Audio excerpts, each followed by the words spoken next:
डिब्रूगढ़ के gas cracker का लिया जायजा मुख्यमंत्री हेमंत बिश्व शर्मा ने।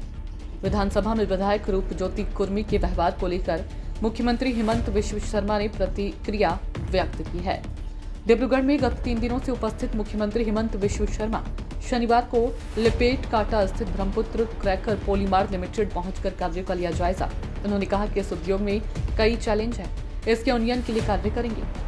इधर विधानसभा में विधायक रूप ज्योति कुर्मी के व्यवहार को लेकर मुख्यमंत्री ने अपनी प्रतिक्रिया व्यक्त करते हुए कहा कि रूप ज्योति कुर्मी का जिस तरह का व्यवहार रहा कि उनकी माइक तक खदेड़ कर जाना, इस तरह का व्यवहार भारतीय जनता पार्टी की संस्कृति नहीं है।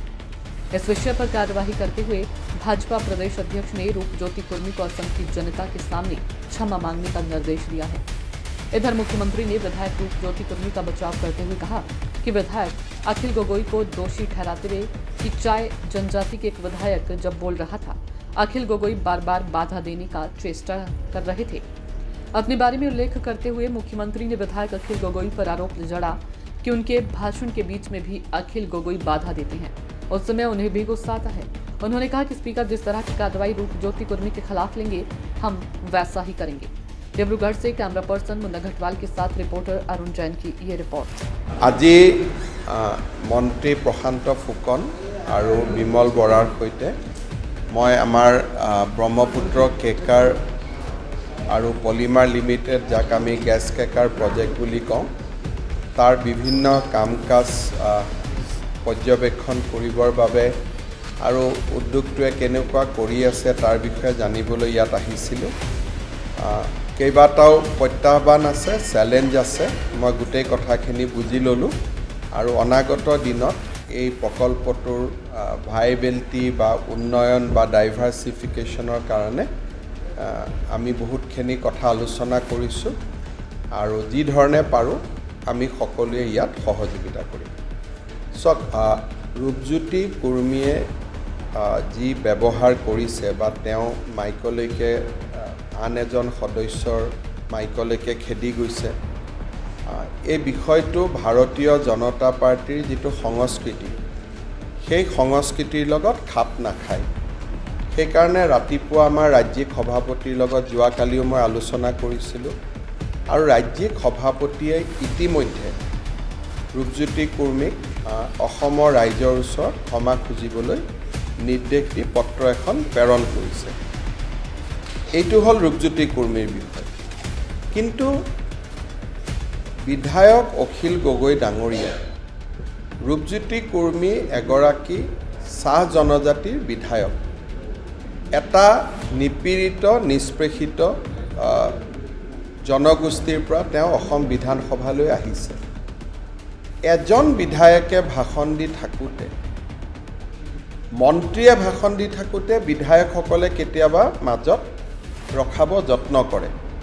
কিন্তু যোৱাকালি মই যেতিয়া ভিডিঅ'টো ভাল কৰি চাইছোঁ তাত এটা দেখা পাইছোঁ যে ৰূপজ্যোতি কুৰ্মীয়ে ভাষণ দি থাকোঁতে অখিল গগৈ ডাঙৰীয়াই বাৰে বাৰে তেওঁক বাধা দিবলৈ চেষ্টা কৰি আছে। আৰু কেতিয়াবা মই ভাষণ দি থাকোঁতে অখিল গগৈ ডাঙৰীয়াই এনেকুৱা ধৰণৰে ঘটনা কৰে। মোৰ অলপ 25 বছৰ বিধানসভাত হৈ গ'ল কাৰণে ধেমালি ধুমলা কৰি কথাখিনি মই ডাইভাৰ্ট কৰোঁ, কিন্তু মনটো সিমানে সেই সময়ত বেয়া লাগে। আৰু আমাৰ বিধানসভাত আগতে এনেকুৱা ধৰণৰ ব্যৱহাৰ কৰা পৰম্পৰাই নাছিল। কোনোবাই ভাষণ দিলে ভাষণটো শুনা যায়, কিন্তু কালি যদি আপোনালোকে শুনে ৰূপজ্যোতি কুৰ্মীয়ে ভাষণ দি আছে, অখিল গগৈ কোনোবা এটা ৰাস্তাৰ কথা উল্লেখ কৰি আছে। ৰাস্তাৰ কথাটো আপুনি PWD মন্ত্ৰীক কওক, ৰূপজ্যোতি কুৰ্মীকটো কৈ থাকিবলগীয়া কথা নাই। গতিকে ৰূপজ্যোতি কুৰ্মীৰ ব্যৱহাৰখিনিক লৈ আমি দুখিত। কিন্তু অখিল গগৈ ডাঙৰীয়া চাহ জনগোষ্ঠীৰ নিপীড়িত নিষ্পেষিত সমাজ এজনৰ যুৱকে ভাষণ দিবলৈ অলপ সময় সুযোগ পাইছে, তাতে তেওঁ বাধা দিবৰ কাৰণে চেষ্টা কৰাটো যথেষ্ট উচিত নাছিল। গতিকে কোনোবাই ৰূপজ্যোতি কুৰ্মীৰ ব্যৱহাৰৰ 2 মিনিটৰ ভিডিঅ'টো নাচাই যদি 5 মিনিট আগৰ পৰা 5 মিনিট পিছলৈকে চাই, মই ভাবোঁ ৰূপজ্যোতি কুৰ্মীৰ লগতে অখিল গগৈ ডাঙৰীয়াই ৰাইজৰ ওচৰত ক্ষমা খুজিবলগীয়া হ'ব। কালি সৰবুগৰ বিধায়কে কিবা সিন্ডিকেটৰ কথা বিষয়টো লৈ তেখেতৰ টেপ এটা ওলাইছে।